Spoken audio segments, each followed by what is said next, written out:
Li ho uccisi, ho fatto una cavolata. Le parole urlate con angoscia al telefono all'operatore del 117, il numero di emergenza della Guardia di Finanza. Sono le 17 del pomeriggio del 25 aprile. Osvaldo Turazza ha ammesso subito di aver ucciso i genitori. Vilma Vezzaro e Giampaolo Turazza, 73 e 75 anni, giacevano esanimi nella loro abitazione di via Aquileia nel quartiere di Borgo Roma, a Verona. Il 55enne ha detto di aver vagato per tutta la notte in preda alla disperazione. Individuato in un bar poco lontano dalla sede della Finanza di Verona, aveva un vistoso taglio alla mano. Quando i finanzieri hanno aperto la porta dell'appartamento si sono trovati davanti una scena agghiacciante, sangue ovunque e due corpi colpiti a morte da numerosi fendenti.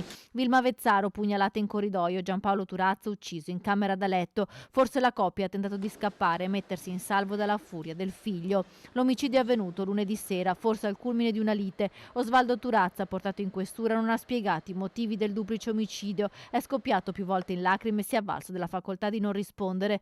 In via Aquileia è arrivata la polizia scientifica per i rilievi. Sono stati sequestrati tutti i coltelli rinvenuti nell'appartamento. L'arma del delitto potrebbe essere proprio una di quelle lame da cucina. Secondo un primo esame del medico legale, Vilma Vezzaro sarebbe stata colpita anche alla gola. Tra i genitori e il figlio le liti erano frequenti. Osvaldo Turazza ha precedenti per uso di stupefacenti e proprio nell'ambito della lite per colpa della droga si concentrano ora le indagini dei poliziotti. Il 55enne chiedeva spesso denaro ai genitori, come conferma una vicina di casa. Chiedeva soldi a tutti e devo ancora aspettare i 100 euro. Anche lei aveva chiesto soldi, il figlio? Sì, sì, sì.